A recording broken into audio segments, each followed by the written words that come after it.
Assalamualaikum warahmatullahi wabarakatuh. Kali ini saya akan menjelaskan tentang materi tentang metode Petaminda atau juga disebut juga namanya min map atau juga namanya peta pikiran.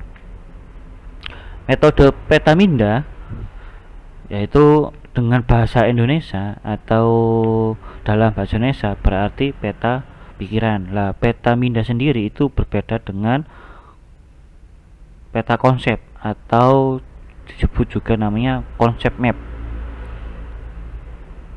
Ya, kalau bahasa Indonesia min map adalah min itu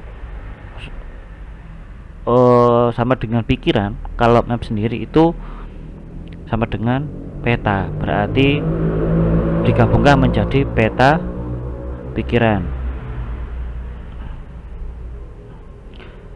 Petaminda atau mind mapping adalah metode pengembangan ide, gagasan, atau solusi yang dituangkan dalam bentuk cabang, bagan, konsep. Saya ulangi, Petaminda atau mind mapping adalah metode pengembangan ide, gagasan, atau solusi yang dituangkan dalam bentuk cabang, bagan, konsep.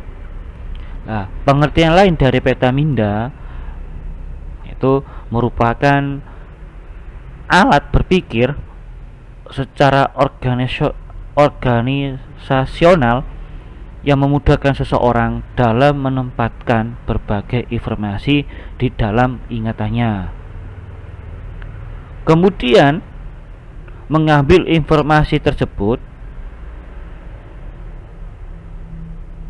untuk dituangkan secara kemampuan ia butuhkan.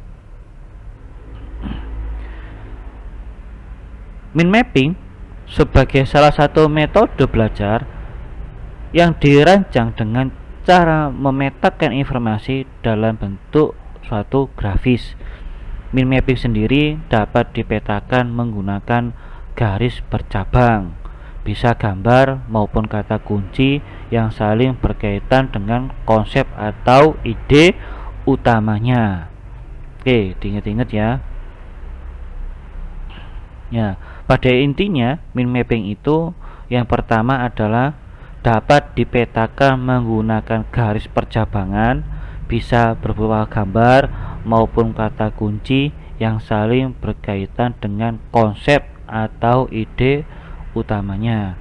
Mind mapping akan membantu seseorang dalam berbagai hal seperti perencanaan, berkomunikasi, mengingat suatu dengan baik, membuat seseorang lebih kreatif dalam menyelesaikan masalah, memusatkan perhatian, menyusun dan menjelaskan pikiran, serta mempelajari segala sesuatu dengan lebih cepat dan efisien.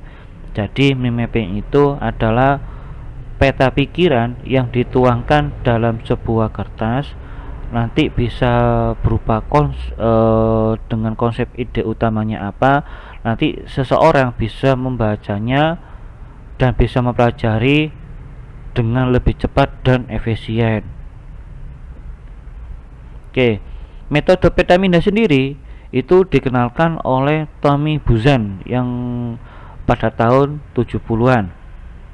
Oke, konsep ini didasarkan pada kenyataan bahwa otak manusia terdiri dari 1 juta sel otak. Sel otak ini terdiri dari beberapa bagian, yaitu bagian pusat yang disebut juga namanya nukleus, dan bagian cabang yang memancarkan ke segala arah. Oke ya. Menurut Buzan, Petaminda atau peta pikiran, mind map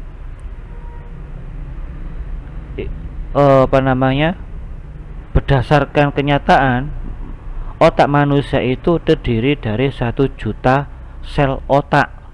Sel otak itu mempunyai beberapa bagian dan punya pusat, disebut juga namanya nukleus, dan bagian cabang yang memancarkan itu adalah yang memancar ke segala arah. Peta minda akan memberikan gambaran lebih detail mengenai ide yang dibuat. Selain itu juga sebagai metode untuk mencari alternatif opsi atau pilihan lain. Oke, manfaat kok mau sampai manfaat. Manfaat dari peta minda sendiri yang pertama adalah meningkatkan kemampuan mengingat.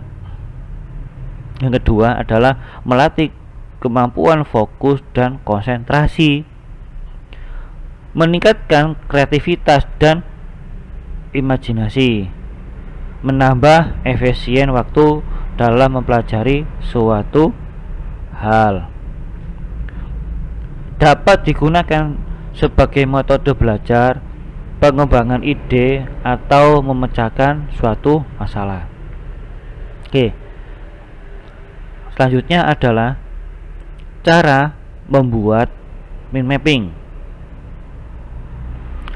Mind map merupakan alat berpikir kreatif yang mencerminkan cara kerja otak secara alami. Mind map ini memungkinkan otak untuk menggunakan semua gambar dan asosiasi dalam pola radial dan jaringan sebagaimana otak dirancang.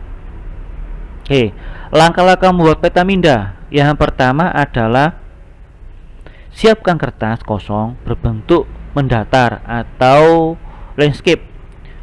Tulis ide intinya di bagian tengah kertas tersebut.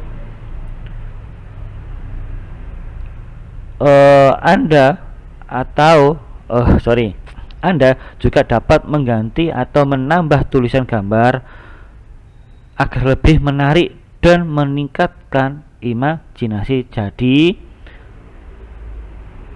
untuk membuat peta minda, langkahnya adalah kertasnya berbentuk landscape. Kode intinya atau ide intinya itu bisa berupa tulisan atau bisa berupa gambar yang bisa menarik dan bisa meningkatkan imajinasi. Kedua, cari topik yang berhubungan dengan ide inti. Hubungkan topik-topik dengan ide inti hingga membentuk cabang tulisan kata kunci untuk topik cabang inti. Oke, tentukan subtopik sebagai ranting yang diambil dari cabang utama. Oke, contoh biar tidak bingung. Saya mempunyai contoh, punya pola pikiran. Saya ingin liburan keluarga. Oke ya, saya punya liburan keluarga. Ini adalah apa? Berarti ini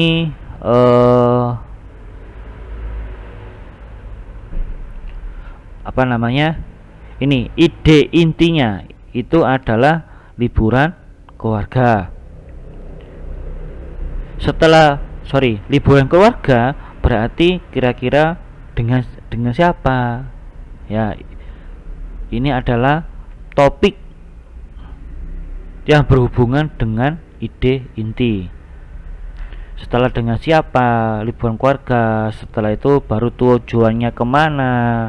Kalau liburan keluarga, kira-kira aktivitasnya apa? Kalau liburan keluarga, setelah itu setelah mempunyai aktivitas, kira-kira membutuhkan perlengkapan apa? Oke. Dengan siapa? Oh, dengan ibu. Ini adanya ranting ya, dengan ayah, dengan sepupu. Setelah itu tujuannya liburan keluarga dengan ibu, dengan ayah, dengan sepupu. Kira-kira tujuannya kemana? Yaitu ke pantai, ke taman, dan ke gunung. Ya. Setelah punya tujuan, oh kira-kira ke pantai, ke taman, ke gunung. Kira-kira nanti aktivitasnya apa? Berenang, sepak bola, berkuda, ya. Setelah itu setelah aktivitas yaitu kira-kira kelengkapannya yang dibawa apa.